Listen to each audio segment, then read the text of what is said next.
এক মাতালখোরের তওবা আল্লাহ কবুল করেছিল। আজকে কত তওবা করলাম ও দুনিয়ার মুসলমান, ঈমান নিয়ে কি যেতে পারবো বলতে পারি না।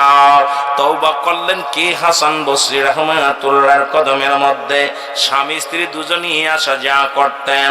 হঠাৎ তাদের একটা ছেলে হলো, কিছুদিন পরে স্বামী মারা গেল, স্ত্রী বিবাহ আর করলেন না।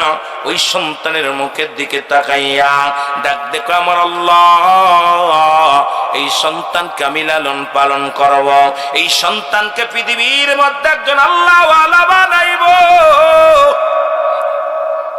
পৃথিবীর মধ্যে একজন জগৎ বিখ্যাত আলেম বানাবো। মায়ের স্বপ্ন, জনম দুঃখিনী মা স্বপ্ন ছিল বড় আলেম বানাবে, মাদ্রাসায় লেখাপড়া করাবে। লেখাপড়ার মাঝে ছেলে নষ্ট হয়ে গেল। এই ছেলে মুসলমান, দিনে দিনে নামাজ ছেড়ে দিলেন, রোজা ছেড়ে দিলেন। যখন বড় হয়ে গেলেন, গাজামতিয়া বার পাগল হয়ে গেলেন, মাতাল মাতাল পৃথিবীর মধ্যে একজন আসক্ত হয়ে গেলেন। এই মদ গাজা খাইয়া জমিনের মধ্যে পড়ে থাকে। এ মুসলমান শুনে নাও, মায়ের কোনো বাধা শোনে না, মায়ের কোনো কথাও মানে না। পৃথিবীর মধ্যে হারামখোর বান্দা, পৃথিবীর মধ্যে ওই অবস্থার মধ্যে রইল। মায়ে কত দোয়া করে আল্লাহ দরবারে, আমার আল্লাহ, জীবনে শাদী করলাম না, এই সন্তানকে লালন পালন করার জন্য। আল্লাহ, এখন সন্তান নষ্ট হয়ে গেল, তারে আমি মানুষ করতে পারলাম না, কোরআনের জ্ঞান তারে দিতে পারলাম না, হাদিসের জ্ঞান তারে দিতে পারলাম না। আল্লাহ, এই দুনিয়া থেকে যেদিন বিদায় নিয়ে যাব,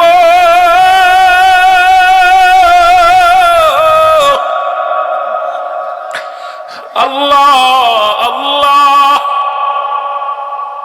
ওই দিন আমি আমার মাওলার কাছে কি জবাব দিব? ওদিন আমি আল্লাহর দরবারে কি জবাব দিব? আমার দাদু ভাইরা, সন্তান হঠাৎ একদিন অসুস্থ হয়ে গেলেন। বিশাল একটা রোগ তার বাসা বাঁধলেন দেহের মধ্যে, মরণ ব্যাধি। দুনিয়ার কোন ডাক্তার কবিরাজে চিকিৎসা করে ভালো হলো না। জনম দুঃখিনী মা আল্লাহর দরবারে কাঁদে আর বলে, আল্লাহ, আমার মাতাল ছেলে কি তুমি ভালো করে দাও। মা তো এমনই হয়, মা তো এমনই হয় রে মুসলমান। আবার বাবারা দিলের কান্দে লাগা সর, দুঃখিনী মা তো এমনই হয় রে। মায়ে কান্দে আল্লাহর দরবারে, মালিক, তুমি আমার সন্তানকে ভালো করে দাও। অনেক টাকা পয়সা খরচ করলো, সন্তান ভালো হলো না। একদিন মা ডাক দিয়ে বলে, বাবারে চলো যাই হাসান বসরির কদমের মধ্যে। সন্তান কয়, মা আমি উঠতে পারি না, দাঁড়াইতে পারি না, বসতে পারি না, কেমনে যাব হাসান বসরির কাছে? তুমি তোমার হাসান বসরি ডাকো।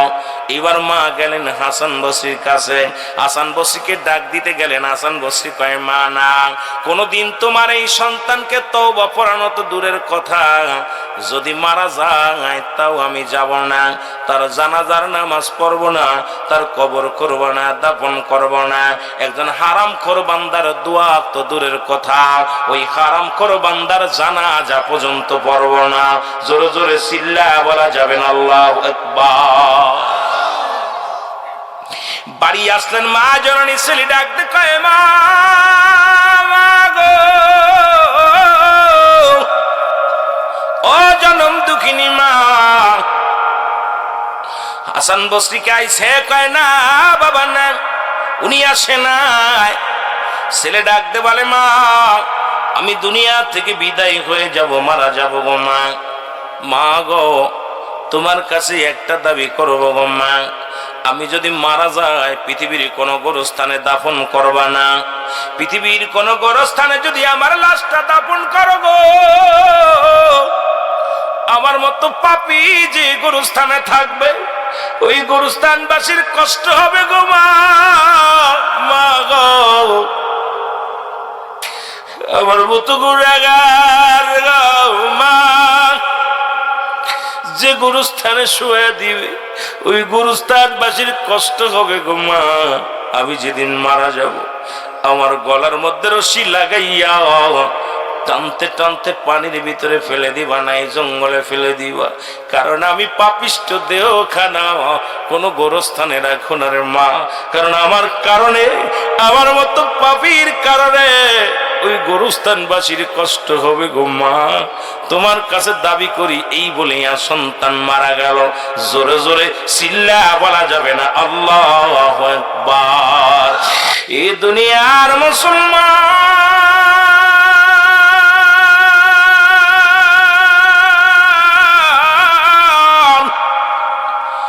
জনম দুঃখিনী মা ঘরের মধ্যে বয়ে বয়ে কান্দার ডাকতে বলে আবার আল্লাহ কলিজার টুকরা সন্তানের তুমি নিয়ে গেলাম, তওবা করলো না। এই পাপিষ্ঠ সন্তান জাহান্নামের, আল্লাহ জাহান্নামী হয়ে যাবে। আল্লাহ আমি মা হয়ে আমার সন্তানকে আমি বাঁচাইতে পারলাম না। চোখের পানি ছেড়ে ছেড়ে কান্দে আল্লাহর দরবারে। এমন সময় ঘরের দরজায় টাস টাস করে আওয়াজ হয়। আওয়াজ দিয়ে বলে কে? আসসালামু আলাইকুম মা, দরজা খোলো। মা জননী দরজা খুলে দিছে। তাকায় দেখে হাসান বসে ঘরের দরজায়। ডাকতে বলে মা গো, ও মা তুমি কেন কাঁদছো? কয় বাবা রে, আমার কলিজার টুকরার সন্তান বেঁচে নাই, দুনিয়া থেকে বিদায় হয়ে গেছে।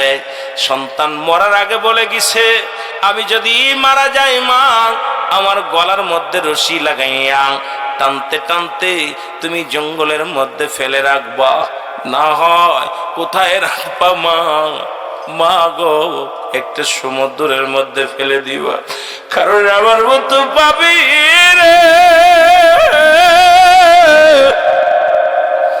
আমার মতো গুনাহগার রে মা, যদি দুনিয়ার মধ্যে কোন গোরস্থানে ফেলা দাও, জনম দুঃখিনী মা, মা গো গোরস্থানবাসীর কষ্ট হবে গো মা আমার কারণে।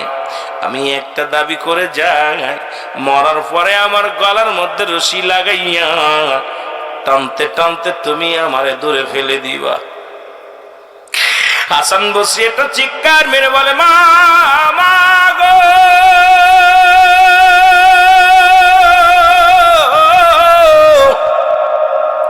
আমি যখন তোমাকে বিদায় করে দিলাম, জোহরের নামাজ পড়ে যাই নামাজের উপরে ডান হাত মোবারক মাথার নিচে দিয়ে একটু ঘুমাইতে চাইলাম।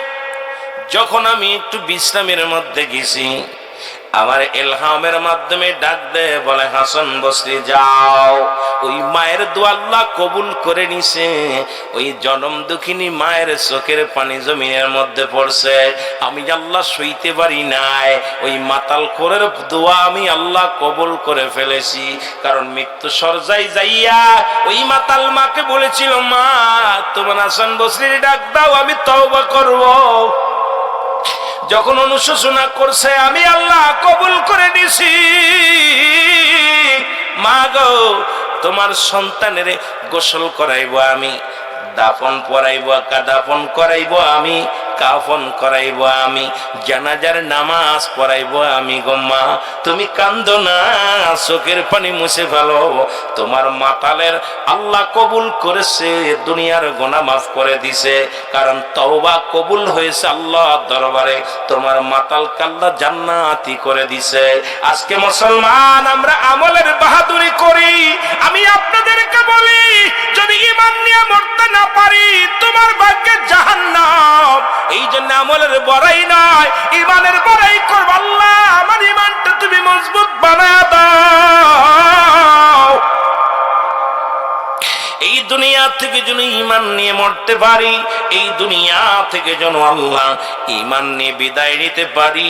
জোরে জোরে চিল্লায়া বলা যাবে না আল্লাহু আকবার। আজকে যত যুবক ভাইরা আছেন আপনাদের কাছে আমার দাবি, মরণের কোনো সিরিয়াল নাই, মরণের কোনো সিরিয়াল নাই। দেখা যায় আসার একটা সিরিয়াল আছে, যার কোনো সিরিয়াল নাই। আমি দুনিয়া থেকে চলে যাব, আপনি চলে যাবেন, কে আগে যাবে কে পরে যাবে কেউ বলতে পারি না। ও যুবক বন্ধুরা, তোমরা মনে করো নামাজ পড়ব বয়স হলে, মুরব্বী হলে ইবাদত বন্দেগী করো। আল্লাহ তো বুড়া পর্যন্ত বাসাই নাও রাখতে পারে। একটু বেশি বেশি করে আল্লাহর দরবারে চোখের পানি ছেড়ে কাঁদবা, আল্লাহ যেন আপনাকে আমাকে ক্ষমা করে দেয়। আল্লাহ আল্লাহ আল্লাহ, জোরে জোরে চিল্লা বলা যাবে না মারহাবা। নবীজি বললেন, সাহাবীরা, আরে তোমরা কাউকে কবুলের সব পাইতে চাও? সাহাবীরা বলে, হুজুর কে বা না চায়? বলে, তোমরা যে ব্যক্তি 5 ওয়াক্ত সালাত সময় মতো ওক্তেও মতো আদায় করতে পারবে, আমি নবী তার হাত ধরে জান্নাতে নিয়ে যাব। জোরে বলেন মারহাবা। একটু জোরে বলা যাবে না মারহাবা? আল্লাহর নবীর একজন সাহাবী ছিল গো,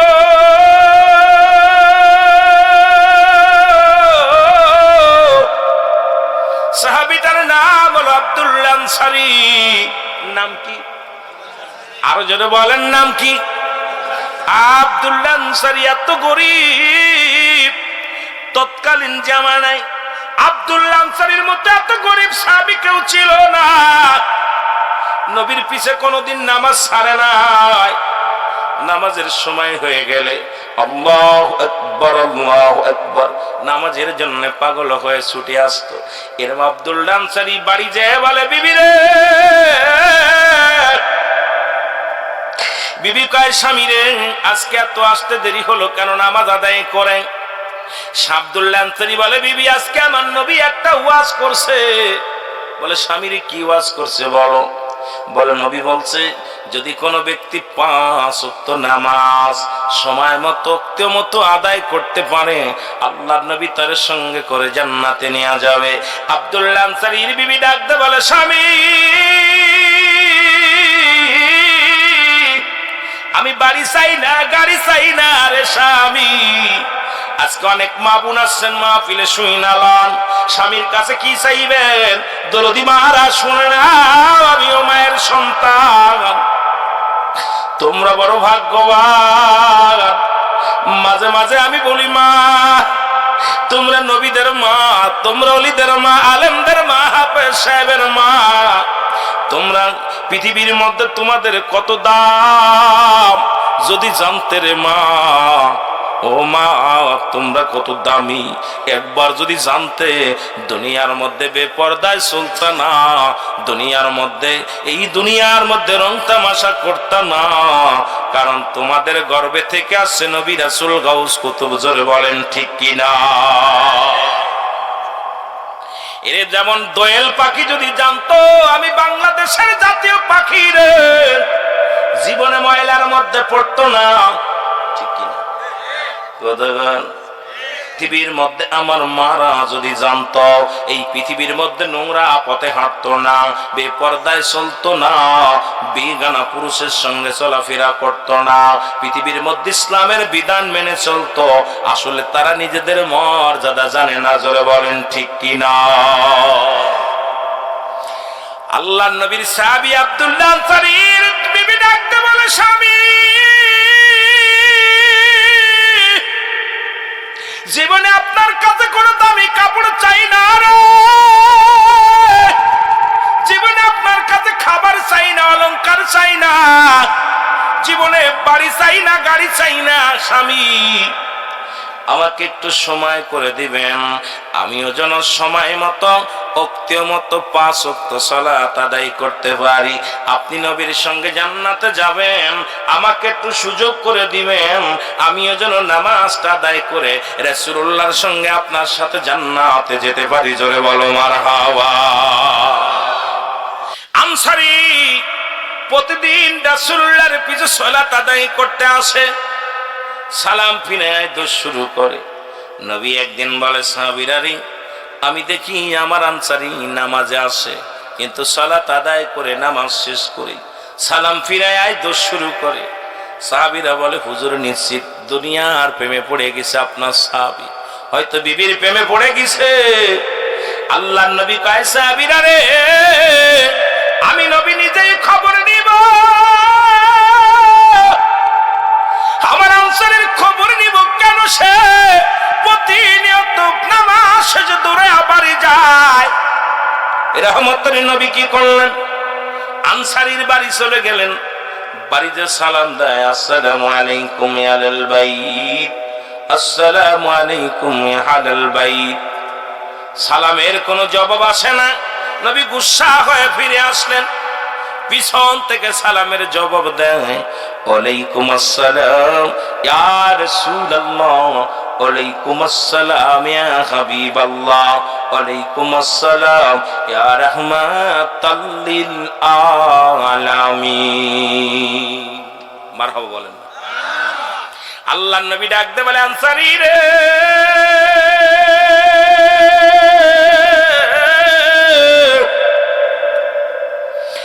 আমি তোমারে 3 বার সালাম দিয়েছিলাম তোমার বাড়িতে, তুমি 3 বারই সালামের জবাব দিলা, তার মানে আর বুঝতে বাকি নাই তুমি বাড়ির ভিতরে ছিলে, আমার সালামের জবাব দেও নাই। আনসারী বলে, ইয়া রাসূলুল্লাহ, ইয়া হাবিবাল্লাহ, আমি কেন সালামের জবাব দিই নাই এটার উত্তর আমি দিতে পারবো না। যদি দয়া করে আমার সাথে যেতেন গো নবী, আমার বাড়ি রাঙ্গিনায় আবার একটু যাইতেন, তাহলে আমি বলতে পারতাম কেন আমি সালামের জবাব দিই নাই। নবী কয়, চলো। এমনি আর রহমতের নবী নাম হয় নাই, এমনি আর মাগফিরাতের নবী নাম হয় নাই, এমনি আর নবীকে বায়নাত বলে নাই। আজকে সর্বগুণের গুণান্বিত দিয়ে আমার আল্লাহ যারে পাঠাইলেন, আপনার আমার মতো হইলি কথা যে দরকার নাই, কেবল আসলাম তুই তোর বাড়ি যা, আমি যাইতাম না। কিন্তু নবী কয়, চলো সাহাবী যাই। বাড়িতে চলে গেলেন, দরজা খুলে দিলেন। দরজা খোলার সঙ্গে সঙ্গে আল্লাহ নবী দেখতে পাইলেন আনসারীর ঘরের দরজায় বিশাল একটা গর্ত খোঁড়া গো, বিশাল একটা গর্ত খোঁড়া। নবী বলেন, আনসারী, তোমার ঘরের ভিতরে এত বড় গর্ত খোঁড়া কেন? বলে, হুজুর কি বলবো আপনারে গো নবী, আপনি যখন আমারে সালাম দিয়েছিলেন তখন আমি এই গর্তের ভিতর উলঙ্গ অবস্থায় বসেছিলাম, যার কারণে আমি আপনার সালামের জবাব দিতে পারি নাই। নবী আনসারীরে কি বলতে চাও? বলে, নবী গো, আমরা স্বামী স্ত্রী মিলাই এক টুকরা কাপড়। নবী গো, যখন মসজিদে আজান পড়ে যায় রে,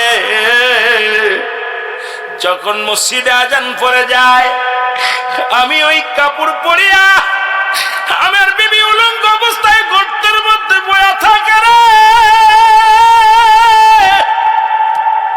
ওই কাপড়খানা পরে আপনার পিছে নামাজের জন্য দৌড়াইয়া যায়।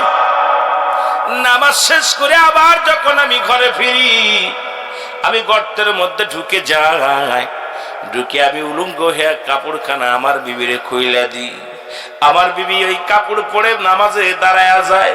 ইয়া রাসূলুল্লাহ, ইয়া হাবিবাল্লাহ, এই জন্য আপনার সালামের জবাব আমি দিতে পারি নাই।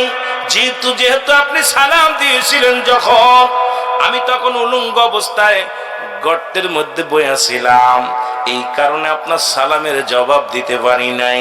আমার নবী চোখের পানিগুলো দর দর করে ছেড়ে দিয়া বলে, সাহাবীরে, তুমি নামাজকে এত ভালোবাসো, আমি নবীর এত ভালোবাসো রে আনসারী।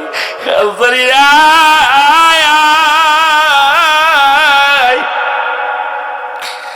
আমি নবী কথা দিলাম, ইয়াউমাল কিয়ামতের ময়দানে আমি নবী তোদের স্বামী স্ত্রী দুজনকে নিয়ে জান্নাতে রওনা হয়ে যাব। জোরে জোরে চিল্লায়া বলা যাবে না মারহাবা। এ মুসলমান, আজকে এই বাদে আমজানি এই জমিনের মধ্যে এমন কোন গরিব নাই যে ভিক্ষা করে তার 10 টুকরা কাপড় আছে, তারপরও মসজিদে মানুষ নাই। কতক্ষণ ঠিক কিনা? শীতের সময় ইমাম সাহেব বলে, হুজুর গরমের সময় 2 কাতার হতো, এখন ফজরে আমি আর মুয়াজ্জিন। এমনও দিন আসতেছে যখন মুয়াজ্জিন আর ইমাম সাহেব ছাড়া মসজিদের লোক পাওয়া যায় না। আমার দেশের এখন আসরের নামাজ একটু বেশি মুসল্লি হয়, জুম্মার নামাজ একটু বেশি মুসল্লি হয়, কারণ আসরের সময় ইমাম সাহেবরা এখন দেখে, ওই সময় দেখে মানুষ বাজার ঘাটে যায়, মানুষকে দেখানো নামাজের জন্য আসরের নামাজে বেশি শরীক হয়ে যায়, ওই মাগরিবের নামাজ একটু বেশি শরীক হয়ে যায়। আমি আপনাদেরকে বলে যাই, আল্লাহর আদালতে ধরা পড়ে যাব যদি এক টুকরা কাপড় পরে নামাজ সারে নাই। আর আমার দেশের বাংলাদেশের এমন কোন মানুষ নাই যার এক টুকরা কাপড় আছে, আল্লাহর কাছে জবাব দেওয়া সম্ভব নয়। একমাত্র নামাজ কাফের এবং মুসলমানদের মধ্যে পার্থক্য হলো নামাজ। মুসলমানরা নামাজ ধরে, কাফেররা নামাজ ছেড়ে দেয়। আজকে মুসলমানের গর্বে জন্ম নিয়ে নামাজ পড়ি না, আমার মতো কপাল পোড়া, আমার মতো কপাল পোড়া মানুষ আর এই জগতের মধ্যে একটাও নাই, একটাও নাই, একটাও নাই। জোরে বলেন ঠিক কিনা? রাসূলের কদমের মধ্যে এক যুবক এসে বলে, নবী গো, আমার জন্য আমার আল্লাহ মাফ করে দেয়।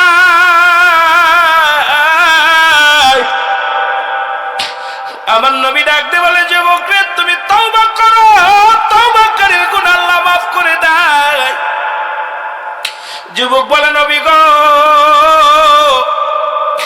আমার বিশ্বাস আমি তওবা করলে আমার আল্লাহ গুনাহ মাফ করবে না, কারণ আমি এত বড় পাপী, এত বড় গুনাহগার, এই জমিনের মধ্যে আমার গুনাহ আমার আল্লাহ মাফ করবে না। জোরে বলো আল্লাহু আকবার।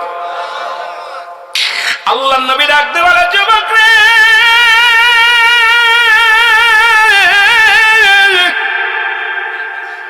তওবা কর, তওবা কর। আবার যুবক বাজানরা যারা আছেন, আল্লাহর নবী বলে, যুবক রে, তুমি দুনিয়ার মধ্যে এমন কি পাপ করেছো, এমন কি গুনাহ করেছো? যুবক বলে, নবী গো,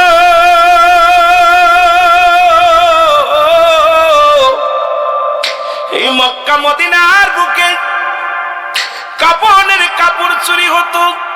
আল্লাহর নবী গো, সেই কাপড়ের কাপড় চুরি করেছি আমি যুবক। নবী গো, ও মায়ার নবী, মক্কা মদিনায় কবর থেকে কাপড়ের কাপড় চুরি হতো, শুনেছেননি? নবী বলে, হ্যাঁ। বলে, হুজুর, ওই মক্কা মদিনায় যত কাপড়ের কাপড় চুরি হতো, ওই কাপড়ের কাপড়গুলো আমি চুরি করতাম। নবী কয়, যুবক রে, দুনিয়ায় কি আর কোনো কাজ পাস নাই? কেন তুই কাপড়ের কাপড়গুলো চুরি করিস? জীবনের শেষ সম্বল মানুষের 3 টুকরা কাপড়, এই উলঙ্গ করে কাপড়গুলো খুলে নিস রে যুবক। তোর দিলে কি মায়া নাই? তোর দিলে কি দয়া নাই? যুবক ডাকতে বলে, নবী গো,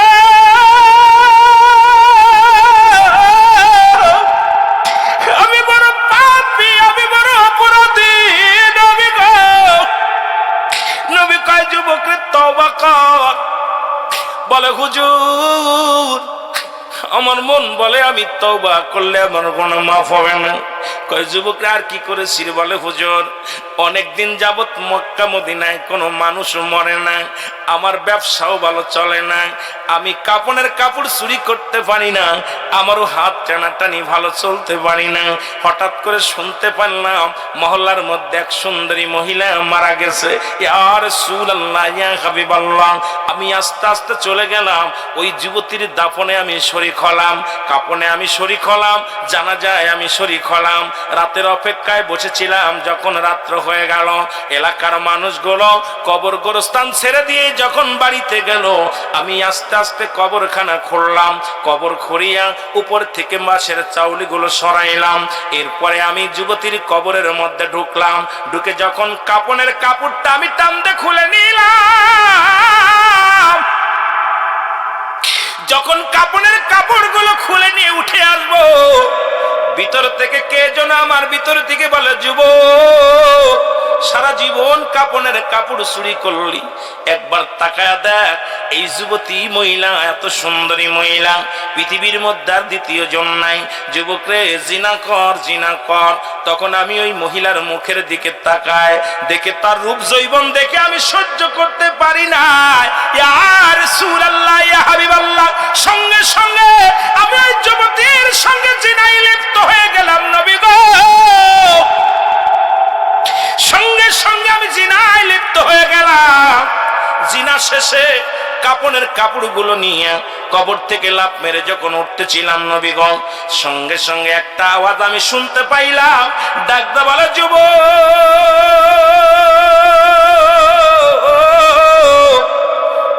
পৃথিবীর মধ্যে কোন পুরুষ আমারে নষ্ট করতে পারে নাই। আমি সতী সাথী ছিলাম, আজকে তুমি আমার ইজ্জত নষ্ট করলা। আমি আল্লাহর আদালতে মামলা দিলাম, তোমারও একদিন মরা লাগবে। আমি আল্লাহর আদালতে মামলা দিলাম, আমার আল্লাহ যেন কোনোদিন ক্ষমা করেন না। আমি অসহায় মানুষ, আজকে তোমারে কিছু বলতে পারলাম না, তাই আমার সঙ্গে তুমি জিনা ব্যভিচারে লিপ্ত হলে রে যুবক। আমি আল্লাহর আদালতে মামলা দিয়ে গেলাম, আল্লাহ যেন কোনোদিন তোমারে ক্ষমা করে না। ইয়া রাসূলুল্লাহ, ইয়া হাবিবাল্লাহ। এরপরে আমি ওখান থেকে বাড়িতে গেলাম, গোসল করলাম, খানা খাইয়া রাত্রে যখন ঘুমাইতেছিলাম, সেই দিন থেকে নবী গো কে যেন আমার পিছন থেকে ডাক দেয়। আমি ঘুমাইতে পারি না, খাইতে পারি না, শুইতে পারি না, খালি ডাক দেয়, বলে যুবক, আমি আল্লাহর আদালতে মামলা দিলাম, আমার আল্লাহ যেন কোনোদিন তোরে ক্ষমা করে না। ইয়া রাসূলুল্লাহ, ইয়া হাবিবাল্লাহ, আমাকে আপনি তওবা করে দেন, আল্লাহ যেন আমারে মাফ করে দেয়। আল্লাহর নবী ডাক দিয়ে বলে, যুবক রে, তুমি দূর হয়ে যাও, আমি তোমার মুখ দেখতে চাই না রে, তোমার মতো পাপীর মুখ আমি দেখতে চাই না। যুবক বলে, নবী গো,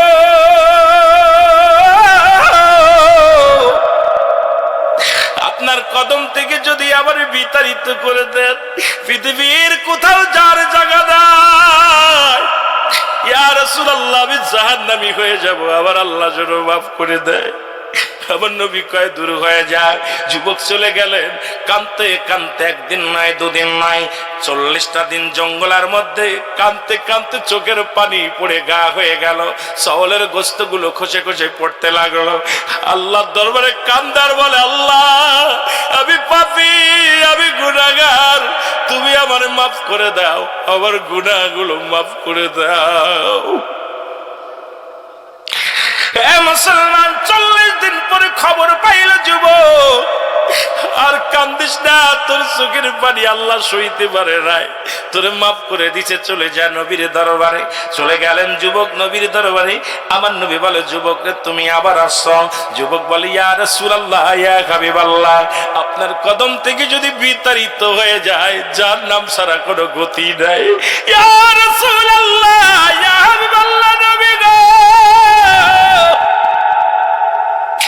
আমারে আপনি মাফ করে দেন, তওবা করে দেন। জিবরিল আমিন ডাক দিয়ে বলে, নবী গো, ওই যুবকের তারা দিয়ে না, ওর চোখের পানি, ওর কাকুতি মিনতি আমার আল্লাহ কবুল করেছে, মাফ করে দিছে। মুসলমান, তৎকালীন জামানায় ছিল, জিনা করেছিল কোথায়? মরা মানুষের সঙ্গে। আর আমার বাংলাদেশে 90% মুসলমানের রাষ্ট্রের মধ্যে ঢাকা মেডিকেল কলেজ হাসপাতালে জিনা হয়। কিছুদিন আগে শুনে নেন, ডোমের আলাস কাটা গমে কি কল ধরা পড়ে গেল। সবচেয়ে বড় লজ্জা লাগে রে মুসলমান, এখনো পর্যন্ত আল্লাহ যে বাংলাদেশের মানুষকে বাঁচায় রাখছে, করোনা দিয়েছিল, আল্লাহ শেষ করে দিতে পারত, ডেঙ্গু দিয়া শেষ করে, তারপরও কেন ভয় নাই? তারপরও কেন মরণের ভয় নাই? ঢাকা মেডিকেলে ধরা পড়লো, লাশ পড়েছে, মারা গেছে বিষ খাইয়া, আলামত হলো জিনার। মারা গেছে গলায় ধরে নিয়া, আলামত হলো জিনার। ডাক্তাররা গবেষণা করলেন, এবার একটা বই টেপ করলেন, সিসি ক্যামেরা লাগাইলেন, ধরা পড়লেন। এবার ডোমকে রিমান্ডে দেওয়া হলো। ডোম বলে, আজকে একজন নয়, দুজন নয়, আজ থেকে প্রায় 100 মহিলা, যত সুন্দরী মহিলার লাশগুলো আমি কাটতে যাই। আমি ডোম যখন ওই কাটার জন্য একটা বিড়ের উপর উঠায়, তার সঙ্গে আগে আমি জিনা করে নিই। আরে মুসলমান, এইটা বাংলাদেশের ইতিহাস শুনে নাও। আজকে তুমি এত ফালাফালি করো, টুপির বাহাদুরি করো, পাগড়ির বাহাদুরি করো, লিবাসের বাহাদুরি করো, আমলের বাহাদুরি করো। এই দেশের মধ্যে তুমি একবার ভাবলা না আল্লাহর গজব পড়তেছে? শুনে নাও, এই মুসলমান শুধু ঢাকা মেডিকেল নয়, যশোর মেবা কোথায় রে মুসলমান, চট্টগ্রাম মেডিকেল কলেজ হাসপাতালে, সেখানেও ধরা পড়লো মেরা লাশ কাটা ঘরের মধ্যে। ওই জিনা করে না আগে যেই দেশে শুনেছি সেই মক্কা মদিনায় জাহিলা জামানায় কবরে জিনা হয়েছে, আর বাংলাদেশে এখন লাশ কাটা ঘরে জিনা হয়। আল্লাহ আমাদের বাঁচায় রাখছে, আল্লাহর দরবারে শুকরিয়া আদায় করে শেষ নাই। তুমি এত বড় ফতুয়াবাজ মৌলবী, এত বড় জাহেল মৌলবী, এই দেশের মধ্যে একবার তোমার জবান দিয়ে বাইর হয় না। শুধু আল্লাহ বাঁচায় রাখছে, আল্লাহর হক্কানি উলামা ইকরামের খাতিরে, আল্লাহর মাহবুব বান্দাদের খাতিরে হয়তো আমাদেরকে এখনো পর্যন্ত জিন্দা রাখছে। জোরে বলেন ঠিক কিনা? ও মুসলমান, কার জন্য সুদ খাও, কার জন্য ঘুষ খাও, কার জন্য ব্যভিচার করো, কার জন্য তুমি হারাম খাও? এই দুনিয়া তোমার নয়, তোমার নয়। আমার আল্লাহ বলেন কুল্লুমান আলাইহা ফান, সব কিছু শেষ করে দিবে আমার আল্লাহ। মারাও বলেন। আল্লাহ বলে দুনিয়ার মুসলমান গো,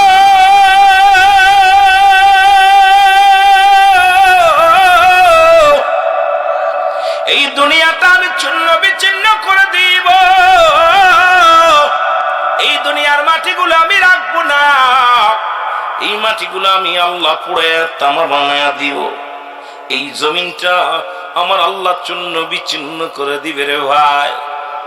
এ টাঙ্গাইল জেলার বাদালেরা দেলের কান্ডা লাগা শোনো, বাদে আজমানি এলাকার মানুষেরা শুনে নাও, আল্লাহ পাক জমিনটাকে চূর্ণ বিচূর্ণ করে দিবে। এই জমিনের কিচ্ছু বলতে কিচ্ছু রাখবে না।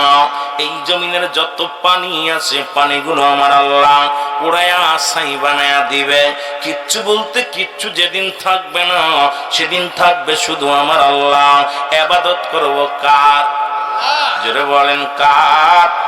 আল্লাহ। আর একটু জোরে বলেন কার? এই আসমান জমিনের মালিক কে? আল্লাহ বলেন কুল হুয়াল্লাহু আহাদ আল্লাহুস সামাদ লাম ইয়ালিদ ওয়া লাম ইউলাদ ওয়া লাম ইয়াকুল লাহু কুফুয়ান আহাদ। এই দুনিয়ার মুসলমান আমার আল্লাহ ডাকতে বলে হাবিব,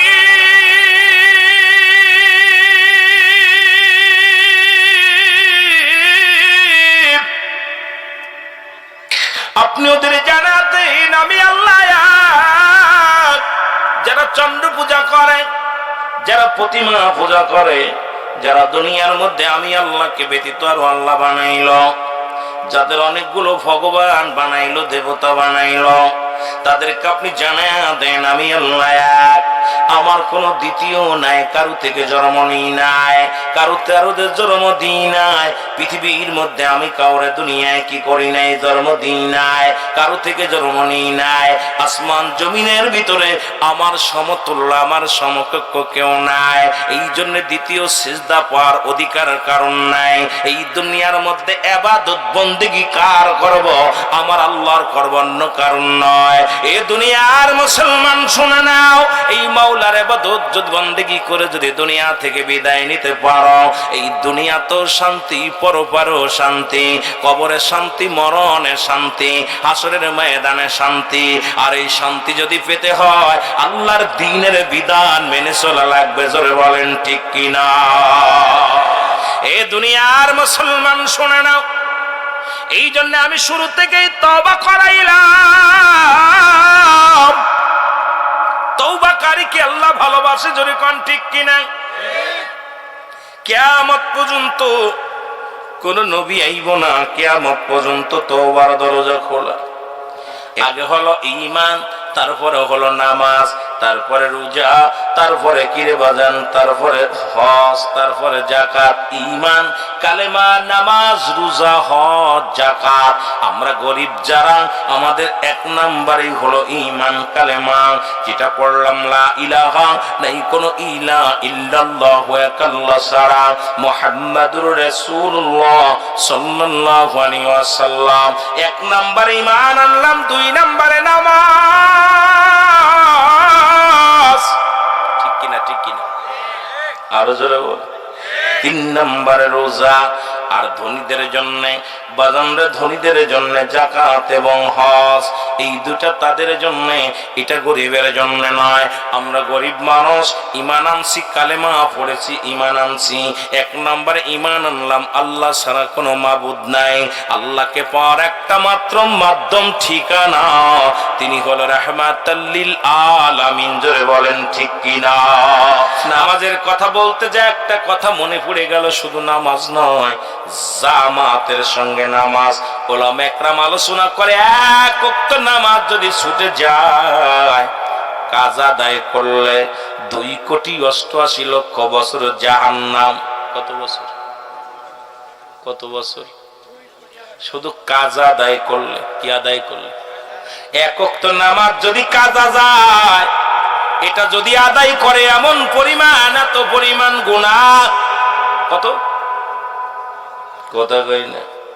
যেটা হলো 80 খুতবা পরিমাণ, 1 খুতবা পরিমাণ।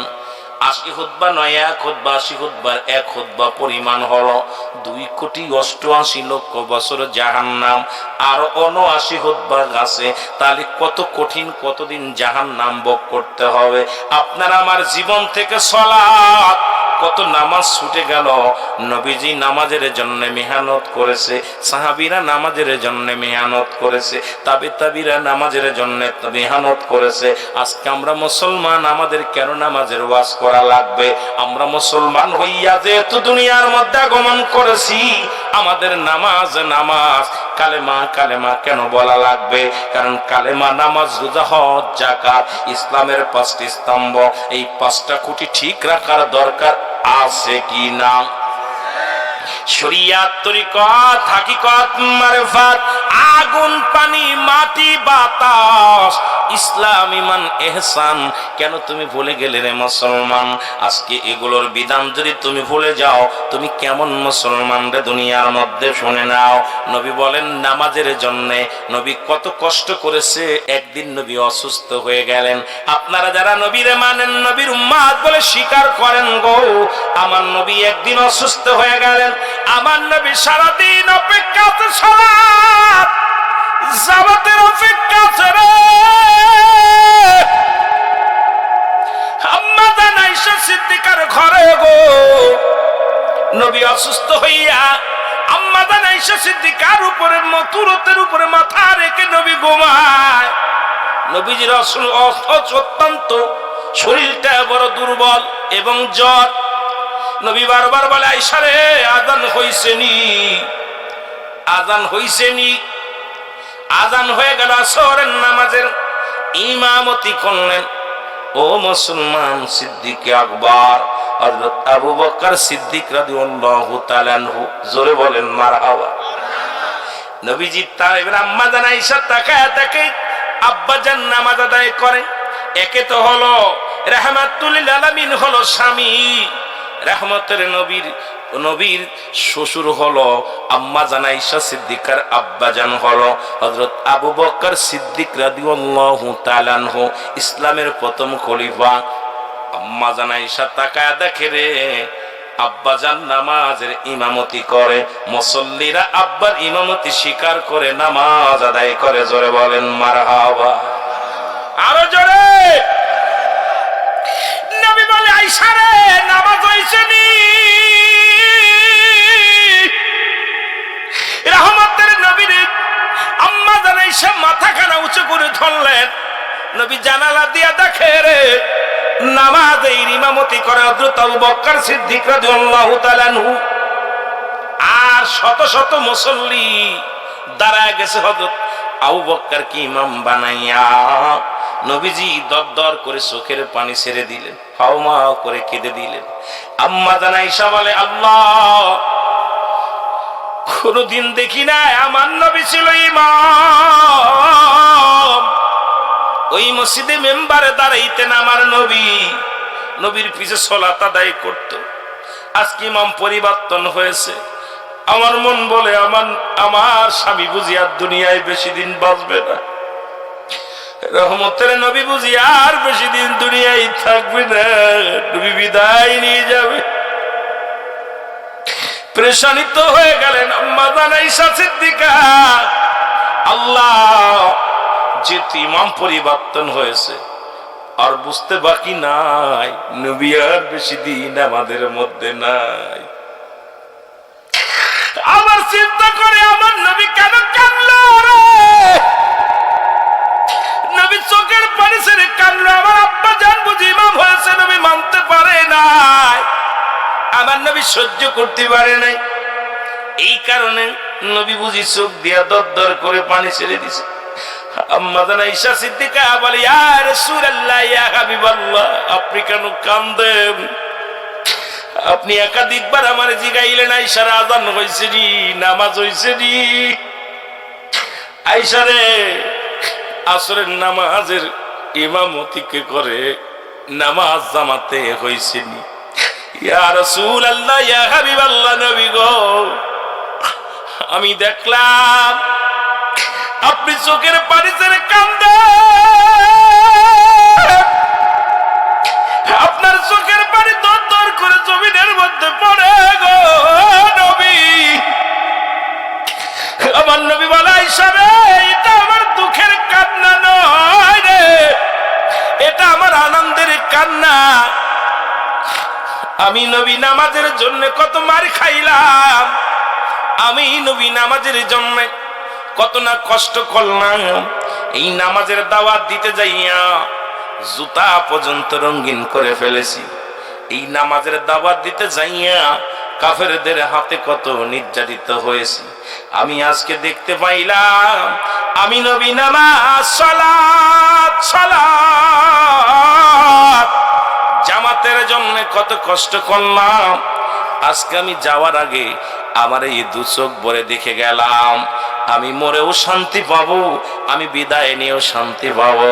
আমি দেখতে পাইলাম আমি যাবার পরও আমার উম্মতিরা এইরকম জামাতে নামাজ আদায় করবে, এটা দেখে আমি আনন্দে অশ্রু ঝরে দিছি। আমি চোখের পানি ধরে রাখতে পারি না। আজকে আমার দুঃখের কান্না নয়, আনন্দের কান্না। আজকে কেন মুসলমান হইয়া সেই নামাজ আদায় করি না? যদি নামাজ না আদায় করলাম, এক নাম্বার আল্লাহর সঙ্গে নাফরমানি করলাম, দুই নাম্বার রাসূলের ওয়াদাবদ্ধ করতে পারলাম না, নবীর হুকুম অনুযায়ী চলতে পারলাম না। মুসলমান বলে দাবি করলাম, ও মুসলমান, একটা দাবি আমিও করে যাই, নামাজ নামাজ নামাজ। ওই নামাজ জন্য না সারি, জোরে বলেন মারহাবা, আরো জোরে। আজকে মুসলমান বড় কষ্ট হয়, মুসলমান বলে দাবি করি, কিন্তু অথচ নামাজের জন্য এত অবহেলা, এত অবহেলা। নামাজ তো ঠিক মতো আদায় করি না। এরপরে নামাজের কথা বলে অনেক ওজোর, অনেক ওজোর। আমার বাবারা, বন্ধুরা আমার, শুনে না, আমি আপনাদেরকে বলি, মহিলাদের জন্য নামাজে ছাড় আছে, মেয়েদের ছেলেদের জন্য কোনো ছাড় নাই। আসেনি? ছেলেদের জন্য কোনো মাফ আসেনি? নাই। কেমনে করে বলবা আমার আল্লাহ মাফ করে দিবে, আমার আল্লাহ মাফ করে দিবে? এত পরিমাণ যদি গুনাহ হয়, ও মুসলমান শুনে নাও, আজ থেকে তওবা করব, আজ থেকে আমরা এক ওয়াক্ত নামাজ কাজা দিব না। আজ থেকে ফজরের সময় থেকে শুরু করে যতদিন পর্যন্ত বেঁচে থাকি, আল্লাহ যেন সবাইকে নামাজটা জামাতের সাথে হোক, আর যদি সময় মতো ওক্ত মতো নামাজটা যেন আদায় করতে পারি, তবে জামাতের গুরুত্ব দিবেন বেশি। যদি জামাত যদি বিশেষ কোনো কারণে যদি নাহি পড়তে পারেন, তবুও সময় মতো আদায় করার চেষ্টা করব। আল্লাহ আমাদের সবাইকে আদায় করার তৌফিক দান করুক, জোরে বলেন আমিন, আরো জোরে। নবীজি বললেন, আমার সাথে দুইটা কাজের ওয়াদা করতে হবে। এই দুইটা কাজ যদি কোনো ব্যক্তি আমার কাছে ওয়াদা করে, আমি নবী তার হাত ধরে জান্নাতে নিয়ে যাব। আরো জোরে কন্যা। নাম্বার ওয়ান হলো, নাম্বার ওয়ান, দু গালের মধ্যে বস্তু জিহ্বাটা। এই জিহ্বা দিয়া কাউকে গালি দেওয়া যাবে না, এই মুখ দিয়ে গাঁজা খাওয়া যাবে না, মদ খাওয়া যাবে না, এই মুখ দিয়ে বিড়ি টানা যাবে না। আমার দেশের বাবারা আজকে যারা বিড়িখোর আছে তাদের কলিজার মধ্যে লাগবে, যারা তামাক খায় তাদের কলিজার মধ্যে লাগবে। এই মুখ দিয়ে কাউকে গালি দেওয়া যাবে না, এই মুখ দিয়ে কাউকে ফাইসা কথা বলা যাবে না, এই মুখ দিয়ে কাউকে গালি দেওয়া যাবে না, গীবাত করা যাবে না। এই মুখটা আমার আল্লাহ তুমি মায়ের পেটে যখন ছিলা তোমার মায়ের নাভির সঙ্গে তোমার নাভি লাগা দিছে গো। আমার আল্লাহ আল্লাহর জিকির করবা মুখ দিয়া, কোরআন পড়বা এই মুখ দিয়া, মা বাবাকে ডাকবা এই মুখ দিয়া, নবীকে ডাকবা এই মুখ দিয়া, আল্লাহ জিকির করবা এই মুখ দিয়া, পবিত্র জিনিস বক্ষণ করবা এই মুখ দিয়া। এই জন্য আল্লাহ তাআলা মায়ের নাভির সঙ্গে নাভিটা জোড়ায়া দিছে। আপনার মুখে দিয়া কোনো নাপাক পানি খাওয়ার নাই, কূপ রক্ত খাওয়ার নাই। ওই না 10 মাস 10 দিন তুমি না খাইয়াছিলা, মুখ দিয়ে খাওয়াই না, নাভির সঙ্গে আল্লাহ খাওয়াইলো। জোরে বলেন আল্লাহু আকবার, আরো জোরে। এ হারামখোর শুনে লো, যারা হারাম খাও, যারা সুদ খাও, ঘুষ খাও, আজকে যারা দুনিয়ার মধ্যে নেশা করো, গাঁজা মদ ইয়াবা খাও, আমি তোমাদের বলে যাই বাবা, দিলের কান্ডা লাগা শুনে নাও, গায়ের জোর বেশি দিন থাকবে না। ফেরাউন নমরুদ কারণ যারা খোদাই দাবি করেছিল তাদের কল্লা নিয়ে গেছে। তোমার মতো খুদে মস্তান, আমার মতো মৌলবীর অভাব নাই। আল্লাহ এক টান দে কখন নেওয়া যাবে, ওই মস্তানি আর চলবে না, বাড়াবাড়ি চলবে না। তোমার মতো কত মস্তান রাস্তার মধ্যে মরে আছে, তাদের কাপড়ের কাপড় পর্যন্ত জটে নাই। তোমার মতো খুদে মস্তান মৃত্যুর সীমা পানি পায় নাই, মরণের পরে বেইজ্জতি হয়ে গেছে গো। এই জন্য মস্তানি করে লাভ নাই, দিনের মধ্যে ঢুকে যাও, আল্লাহর গোলাম হয়ে যাও, দুনিয়া আখিরাত দুইটাই শান্তি পাবা। জোরে বলেন ঠিক কিনা? এক নাম্বার হলো দু গালের মধ্যে বস্তু। আজ থেকে মিথ্যা বলবো না, গীবাত করব না। আল গীবাতু আশাদ্দু মিনাল জিনা, জিনা করবেন কতক্ষণ না। এই মুখ দিয়া কথা আমার বুঝতেছেন কি বোঝেন না? এই মুখ দিয়ে আজ থেকে ফাইসা কথা বলবো না, মুখ দিয়া গাঁজা খাবো না, এই মুখ দিয়া মদ খাবো না, এই মুখ দিয়ে সিগারেট টানবো না, এই মুখ দিয়া এই মুখের মধ্যে আগুন ধরে আর টান দিব না, এই মুখ দিয়ে নোংরা কথা বলবো না। এই মুখটা যার পবিত্র থাকবে, আল্লাহ নবী বলে আমি এই ব্যক্তির কিয়ামতের ময়দানে হাত ধরে জান্নাতে নিয়ে যাব। আর 2 নাম্বার হলো দু পায়ের মধ্যে বস্তু, যেটা লজ্জাস্থান, পুরুষ লিঙ্গ এবং স্ত্রীলিঙ্গ, এই দুইটা যে ব্যক্তি হেফাজত করবে, আমি নবী তার হাত ধরে জান্নাতে নিয়ে যাব। একমাত্র স্বামী স্ত্রী ব্যতীত কোন পুরুষের কাছে যাবে না, কোন নারীর কাছে যাবে না। আজকে দেখা যায় কত মৌলবী, আজকে দেখা যায় প্রায় সময় বড় কষ্ট পায়। বলৎকার বলৎকার, গত মাসে দেখলাম 3 মাসে 911 জন বলৎকার ধরা পড়েছে। আজকে এরাও আলেম, আলেম নামের কলঙ্ক। আমি বলতে চাই এই বলৎকার যখন ধরা পড়বে, দুনিয়ার আদালতে তাদের বিচার তাদের কুকুর শেল দেখা দিতে হবে। জোরে বলেন ঠিক কিনা? টুপি মাথায় দিয়া, দাড়ি মাথায় দাড়ি টাড়ি, এর ইসলামের শত্রু, ইসলামকে ধোঁকা দিতে চায়। আমার ইসলাম কুরআনকে ধিক্কার দেয়।